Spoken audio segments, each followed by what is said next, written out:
ఓం అందరికీ నమస్తే. వేదామృత తరంగిణి ఛానల్లోకి మీ అందరికీ స్వాగతం.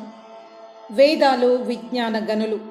పరమేశ్వరుని వాణి నుండి వెలువడిన వేదాలను చదవడం వలన అగ్గిపుల్ల నుంచి అంతరిక్ష నౌక వరకు ప్రతి వస్తువు యొక్క స్వరూపాన్ని సరిగ్గా అర్థం చేసుకోగలము. అందుకనే నేను వేద సంబంధ పలు విజ్ఞానదాయక అంశాలను ఈ ఛానల్ ద్వారా మీ ముందు ఉంచుతూ ఋషి రుణం తీర్చుకునే ప్రయత్నం చేస్తున్నాను. ఈ వీడియోను చివరిదాకా చూడండి. నచ్చితే లైక్ చేసి షేర్ చేయండి. ఇలాంటి విషయాలు అందరికీ చేరాలంటే కామెంట్ చేసి ప్రోత్సహించండి. ఇక్కడ మీకు ఇంకొక ఛాలెంజ్ కూడా ఇస్తున్నాను. ఈ వీడియోలో ఏదైనా అంశాన్ని నేను తప్పుగా చెప్పాను అని కనుక ఎవరైనా రుజువు చేస్తే వారికి 2000 నగదు బహుమతిని ఇస్తాను. విషయంలోకి వద్దాం. ఈరోజు నేను తీసుకుంటున్న టాపిక్ ఏంటి అంటే, మకర రాశిలోకి సూర్యుడి సంక్రమణం ఎప్పుడు జరుగుతుంది, అంటే ఉత్తరాయణం ఎప్పుడు ప్రారంభమవుతుంది. 2 అయనాల మధ్య సంధికాలమును సంక్రాంతి పండగ అనే పేరుతో పర్వదినముగా జరుపుకోవడం భారతీయులకు ఆనవాయితీగా వస్తుంది. సంక్రాంతి అంటే కొత్త వెలుగు అనే అర్థం కూడా ఉంది. భారతీయులకు ఉత్తరాయణం పుణ్యకాలం. ఇది శ్రేయో మార్గానికి దారి చూపుతుంది. కాబట్టి ఈ పుణ్యకాల ప్రారంభ దినాన్ని విశేష యజ్ఞాలతో, రకరకాల పిండి వంటకాలతో, రంగవల్లులతో, గొబ్బెమ్మలతో, హరిదాసు కీర్తనలతో, గంగిరెద్దుల సేవలతో, పొంగలితో జరుపుకుంటూ తమకు భోగభాగ్యాలు కలగాలని పరమేశ్వరుణ్ణి ప్రార్థిస్తారు. ఇంతటి విశిష్టత గల ఈ సంక్రాంతి పండుగ మరి ఏ రోజు వస్తుంది అంటే, ప్రతి ఒక్కరూ జనవరి 14వ తేదీన అని చెప్పేస్తారు. కానీ ఇది పూర్తిగా తప్పు. ఎందుకంటే డిసెంబర్ 22వ తేదీనే సూర్యుడు మకర రాశిలోకి ప్రవేశించాడు. ఆ రోజు నుంచే ఉత్తరాయణం ప్రారంభం అయిపోయింది. ఏంటి, మీకు ఎవ్వరికి నమ్మబుద్ధి కావడం లేదా? ఇది చాలామంది విద్వాంసులకే తెలియని ఒక పచ్చి నిజం. నేను ఈ మధ్యే ఒక గ్రూప్లో ఒక వేద విధుని యజ్ఞ సంకల్ప పాఠం విన్నాను. అందులో వారు దక్షిణాయని అని చదువుతున్నారు. నేను దాన్ని గమనించి మిగతా వారు కూడా అలాగే చెబుతున్నారేమోనని అనుకొని నా DNA గ్రూప్లో మెసేజ్ చేశాను. నేను ఊహించినట్లుగానే చాలామంది సంక్రాంతి రోజే ఉత్తరాయణం ప్రారంభమవుతుందని నమ్ముతున్నారని నిర్ధారణ అయ్యింది. ఈ నేపథ్యంలో నేను జ్యోతిష్ శాస్త్రం అంటే ఆస్ట్రాలజీ మరియు భౌగోళిక శాస్త్రం అంటే జాగ్రఫీ పరిజ్ఞానాలను మేళవించి ఒక వివరణాత్మక వీడియో చేయాలని సంకల్పించాను. దీన్ని వివరించేటప్పుడు మీకు కాస్త కష్టంగా అనిపించవచ్చు, కానీ 2-3 సార్లు చూస్తే తప్పక అర్థమవుతుంది. భూమి గుండ్రంగా ఉంటుందా లేక బల్లపరుపుగా ఉంటుందా? సంవత్సరంలో 10 నెలలు ఉన్నాయా లేక 12 నెలలు ఉన్నాయా అనే విషయం తెలియని వారు రూపొందించిన సిలబస్లు చదువుతున్నాం కదా. ఇలాంటి గందరగోళం, అయోమయం సహజమే. మన పూర్వీకులైన ఋషులు వేదాలను ఆధారంగా చేసుకొని నక్షత్రాల స్థితిగతులను, కాలగణనను, ఋతువుల పరివర్తనను చక్కగా అర్థం చేసుకొని తదనుగుణంగా వైదిక పర్వ పద్ధతిని ప్రవేశపెట్టారు. ఇది చాలా శాస్త్రీయమైందే కాక అత్యంత ఆరోగ్యదాయకమైంది కూడా. నేను ఇప్పుడు మీకు సంక్రాంతి పండుగపై ఇవ్వబోయే ప్రజెంటేషన్ నేను చాలా కష్టపడి చేశాను. ఎన్నో పుస్తకాలను చదువుతూ గూగుల్లో జాగ్రఫీ కంటెంట్తో కలిపి అధ్యయనం చేయడం వల్ల ఏర్పడిన స్పష్టతతో ఈ వీడియోని చేస్తున్నాను. ఇలాంటి ఇంకెన్నో విషయాలను నా వేదం యజ్ఞం అనే లఘు గ్రంథంలో చదవచ్చు. ఇది ఇంకో 1-2 నెలల్లో మీ ముందుకు వచ్చేస్తుంది. ఇప్పుడు మకర సంక్రమణం ఎప్పుడు అనే టాపిక్లోకి నేరుగా వెళ్దాం. నేను దీనిని 4 చార్ట్ల ద్వారా వివరించే ప్రయత్నం చేస్తాను. చివర్లో దీన్ని నిరూపించడానికి ఒక ప్రయోగాన్ని కూడా సూచిస్తాను. మీరే స్వయంగా ఈ విషయాన్ని రూఢి చేసుకోవచ్చు. మొదటి చార్టును చూడండి. విశ్వంలో కొన్ని కోటాను కోట్ల నక్షత్రాలు ఉన్నాయి. ప్రతి నక్షత్రం చుట్టూ కొన్ని గ్రహాలు తిరుగుతుంటాయి. ప్రతి గ్రహానికి కొన్ని ఉపగ్రహాలు ఉన్నాయి. ఇవి గ్రహం చుట్టూ తిరుగుతూ ఉంటాయి. ఈ నక్షత్రాలు, గ్రహాలు, ఉపగ్రహాలు, ఆస్టరాయిడ్స్ వంటివి అన్నీ నియమిత వేగంతో నిర్దిష్ట కక్షల్లో తమ తమ కేంద్రకాల చుట్టూ విమానాల వలె తిరుగుతూ ఉంటాయి. సృష్టి స్థితి లయకారుడైన పరమాత్మని వీటన్నింటికీ మూలము మరియు ఆధారం కూడా. గ్రహాల భ్రమణం, పరిభ్రమణం, నక్షత్రాల గమనం ఆధారంగా యుగాలు, ఋతువులు, మాసములు, పక్షములు, అహోరాత్రములు అంటే పగలు రాత్రులు ఏర్పడుతున్నాయి. విభిన్న వాతావరణ పరిస్థితులు కూడా కలుగుతున్నాయి. కాల విభాగాలను, తదనుగుణంగా ఏర్పడే ప్రాకృతిక మార్పులను అర్థం చేసుకోవడంలో నేటి మానవులుగా అంటే ఆధునిక పురుషులుగా మనము విఫలమవుతున్నాం. అందుకే వైజ్ఞానిక కోణంలో రూపొందించిన పండుగలను వేడుక వలె చేసుకొని తృప్తి పడుతున్నాం. ఒక్కసారి వేదాల వైపు తిరిగి సనాతన ధర్మం ఏంటో తెలుసుకుంటే మనం భారతీయులుగా గర్వపడతాం మరియు ఆనందపడతాం. సూర్యుడు మిల్కీ వే అంటే పాలపుంత అని ఒక గెలక్సీలో ఉండే ఒకానొక నక్షత్రం. ఈ గెలక్సీ కేంద్రం చుట్టూ సూర్యుడు తిరిగే కక్షని జ్యోతిష్ చక్రం అంటారు. ఈ చక్రంలో 28 నక్షత్రాలు ఉంటాయి. ఒక్కో నక్షత్రాన్ని దాటడానికి 100 సంవత్సరాల సమయం తీసుకుంటూ మొత్తం 2700 సంవత్సరాల్లో సూర్యుడు ఒక రౌండ్ పూర్తి చేస్తాడు. మిల్కీ వేకు ఉత్తరం వైపున ఉండే ధ్రువ నక్షత్రం స్థిరంగా ఉంటుంది కాబట్టి దీన్ని పోల్ స్టార్ అంటారు. స్థిరంగా ఉండడము అంటే కదలకుండా ఉండడం అని కాదు, చాలా దూరంగా ఉంది కాబట్టి దాని యొక్క గమనాన్ని మనము సాపేక్షంగా చూసినట్లయితే అది స్థిరంగా ఉన్నట్టు అనిపిస్తుంది. దక్షిణం వైపున వృద్ధావస్థలో ఉండే అగస్త్య నక్షత్రం ఉంటుంది. ఈ 2 నక్షత్రాల ఆధారంగా సూర్యుడు జ్యోతిష్ చక్రంలో ఎక్కడ ఉన్నాడో చెప్పొచ్చు. ధ్రువ నక్షత్రం చుట్టూ సప్తర్షి మండలం తిరుగుతూ ఉంటుంది. ప్రస్తుతం ధ్రువ నక్షత్రానికి దగ్గరగా మఘ నక్షత్రం ఉంది.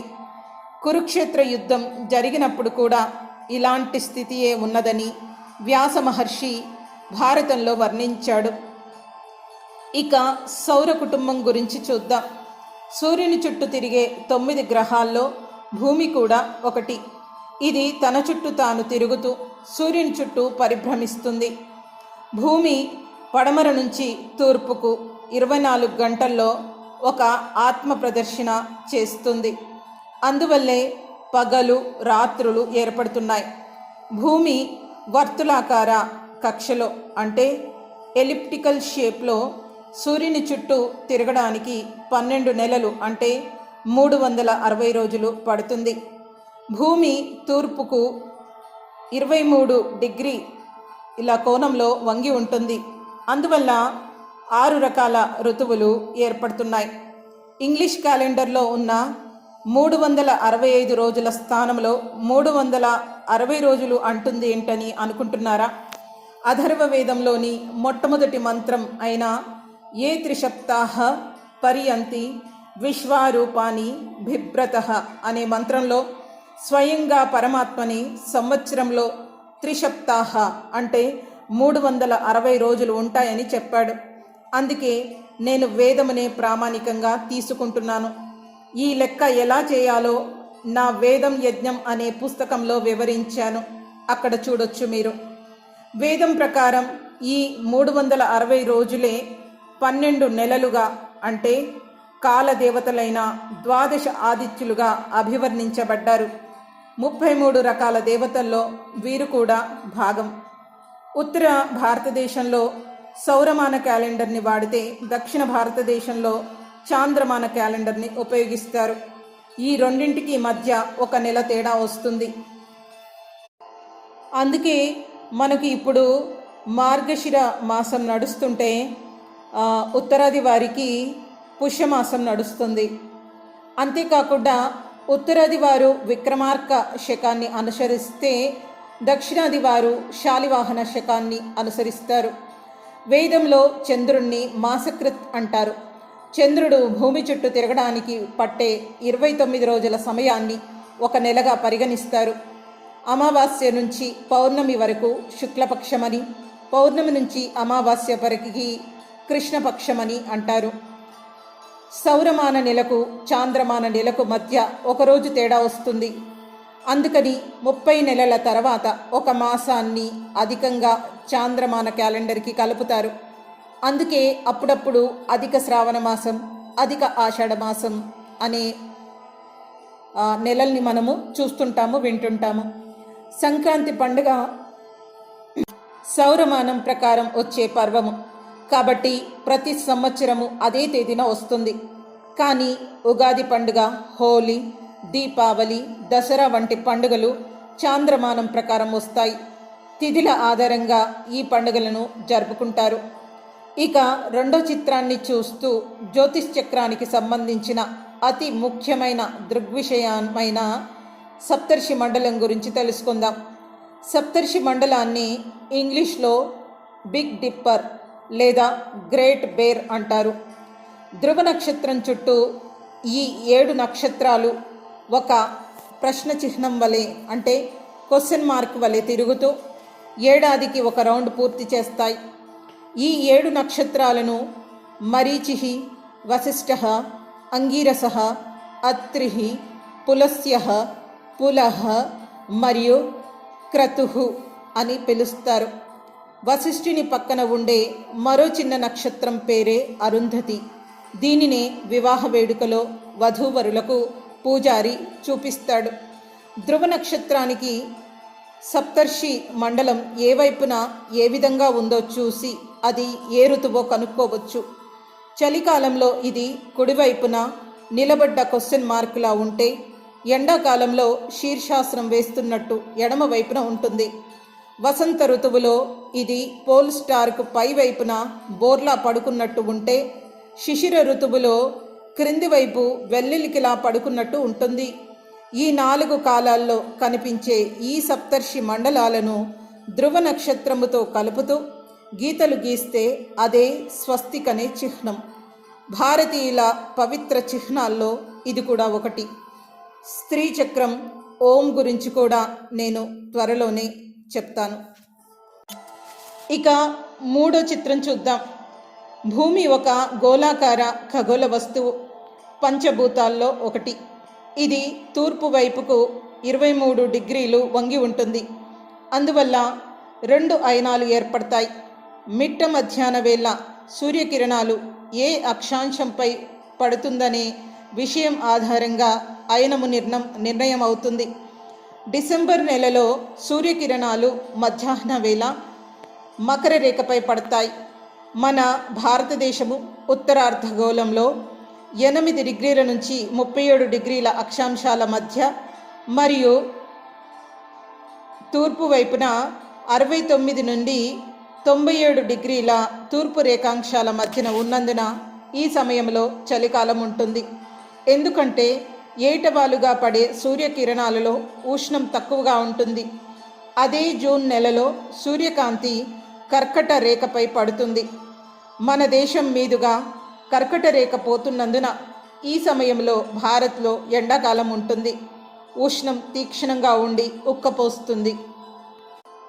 ఇక 4వ చిత్రపటాన్ని చూద్దాం. ఇందులో సూర్యుని చుట్టూ భూమి పరిభ్రమించే కక్షను చూపించడం జరిగింది. ఈ కక్ష వర్తులాకారం అంటే ఎలిప్టికల్ షేప్ అంటే కోడిగుడ్డు ఆకారంలో ఉంటుంది. ఈ కక్షలో పరిభ్రమించే భూమిని 6 స్థానాల్లో పరిశీలించడం ద్వారా అయనము అనే పదాన్ని సరిగ్గా అర్థం చేసుకోవచ్చు. సంస్కృతంలో గమనం అని అర్థం ఇచ్చే ఈ అనే ధాతువు వల్ల అయనం అనే పదం ఏర్పడింది. సూర్యుని కాంతి ప్రసరించే మార్గాన్ని బట్టి సంవత్సరమును 2 అయనాలుగా విభజించుతారు. మొదటిది ఉత్తరాయణం, రెండవది దక్షిణాయనం. సూర్యుడు దక్షిణాయనం నుంచి ఉత్తరాయణంకు మారడాన్నే సంక్రాంతి పండుగగా జరుపుకుంటారు. భూమి తన కక్షలో అపసవ్య దిశలో తిరుగుతూ ఉంటుంది. జనవరి 3వ తేదీన భూమి సూర్యునికి అత్యంత దగ్గరగా వస్తుంది. దీన్నే పెరియాప్సిస్ అంటారు. ఆ సమయంలో భూమికి సూర్యుడికి మధ్య దూరం 147 మిలియన్ కిలోమీటర్లుగా ఉంటుంది. జూలై 3వ తేదీన భూమి సూర్యుడికి చాలా దూరంగా వెళ్తుంది. దీన్నే అపోయాప్సిస్ అంటారు. ఈ సమయంలో భూమికి సూర్యుడికి మధ్య ఉండే దూరం 152 మిలియన్ కిలోమీటర్లు. పగటి కాలం రాత్రి కాలం సమానంగా అంటే ఉదయం 12 గంటలు రాత్రి 12 గంటలు ఉండే రోజులను విషవత్తులు అంటే ఈక్వినాక్స్ అంటారు. ఇవి సంవత్సరంలో 2 సార్లు వస్తాయి. మార్చి 22వ తేదీన వచ్చే విషవత్తును వసంత విషవత్తు అంటే, సెప్టెంబర్ 23వ తేదీన వచ్చే విషవత్తును శరద్ విషవత్తు అంటారు. ఈ సమయంలో సూర్యరశ్మి భూమధ్య రేఖపై నేరుగా పడుతుంది. ఇక జూన్ 21వ తేదీని ఉత్తరాయణాంతము అంటే సోలార్ సోల్స్టేస్ అంటారు. ఈ రోజున సూర్యుడు దక్షిణాయనంలోకి ప్రవేశిస్తాడు. ఇదే రోజును యోగా డేగా జరుపుకుంటారు ఇంటర్నేషనల్ స్థాయి లోపట. సూర్యుడికి అభిముఖంగా కర్కట రేఖ వస్తుంది. అలాగే డిసెంబర్ 22వ తేదీన వింటర్ సోల్స్టేస్ అంటే దక్షిణాయనాంతము అంటారు. ఈ రోజున సూర్యుడు దక్షిణాయనం నుంచి ఉత్తరాయణంలోకి ప్రవేశిస్తాడు. అంటే ఈరోజే సూర్యుడు మకర రేఖకు అభిముఖంగా ఉంటాడు. ఈ రోజు నుంచి భూమిపై సూర్యరశ్మి ఉత్తర దిశగా పయనించడం ప్రారంభమవుతుంది. నిజానికి మకర సంక్రాంతి ఈరోజే దీన్ని బట్టి చూస్తే, కానీ సృష్టి ఏర్పడి అంటే భూమి సూర్యుడు చంద్రుడు మనుషులు వీరంతా పుట్టి దాదాపు 197 పైచిలుకు కోట్ల సంవత్సరాలు అయ్యాయి.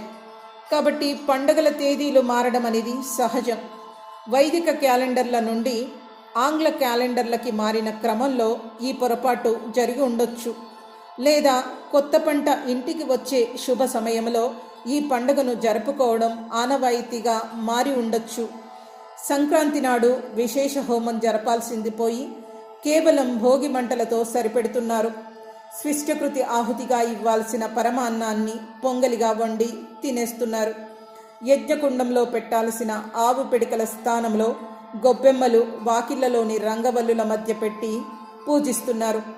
ఇలా వైదికం నుంచి పౌరాణికంగా మారిన క్రమంలో ఈ పండుగ రూపురేఖలు మారాయని చెప్పొచ్చు. నేను ఇక్కడ ఒక ప్రయోగాన్ని సూచిస్తున్నాను. ఈ ప్రయోగాన్ని మీరే స్వయంగా చేసి సూర్యుని కాంతి ఏ దిశగా పయనిస్తుందో తెలుసుకోవచ్చు. ఒక చతురస్రాకార చెక్కను తీసుకోండి. దానిపై ఒక వృత్తాన్ని గీయండి. వృత్త కేంద్రంలో ఒక పెద్ద మేకును కొట్టండి. దాన్ని సూర్యోదయ సమయంలో సూర్యునికి అభిముఖంగా ఉంచండి. ప్రతిరోజు ఒక నిశ్చిత సమయానికి అంటే ఉదయం 8 గంటలకు అనుకుందాం, దాని నీడను స్కెచ్తో మార్కు చేస్తూ ఉండండి. కొన్ని రోజులు అయిన తర్వాత మీకే తెలుస్తుంది సూర్యుడు ఉత్తరాయణం వైపు పయనిస్తున్నాడో లేక దక్షిణాయనం వైపు పయనిస్తున్నాడో. ఈ పరిజ్ఞానాన్ని ఉపయోగించే మన పూర్వీకులు చాలా గుడుల్లోపట సూర్యరశ్మి ఒక నిర్దిష్ట ప్రాంతంలో పడేలా గోపురాలను నిర్మించారు. ఇది మన వైదిక గ్రంథాల్లో ఉన్న ఆస్ట్రాలజీ మరియు జాగ్రఫీ. ఏది ఏమైనా ఇప్పటికీ కొంతమంది అటు సంప్రదాయాన్ని ఇటు వైదిక పరంపరను కాపాడుతూ నాలాగా సంక్రాంతిని విశేష హోమంతో జరుపుకుంటున్నారు. పర్వదినాల్లో వాతావరణంలో విజృంభించే క్రిమి కీటకాలను యజ్ఞవాయువుల ద్వారా సంహరించే ప్రయత్నం చేస్తున్నారు. ఈ విషయాలు అన్నీ విన్న తర్వాత మీరు కూడా ఈ భోగి పండుగను యజ్ఞసహితంగా జరుపుకుంటారని ఆశిస్తున్నాను. సర్వే జనాః సుఖినో భవంతు. పునర్మిలామి. ఓం.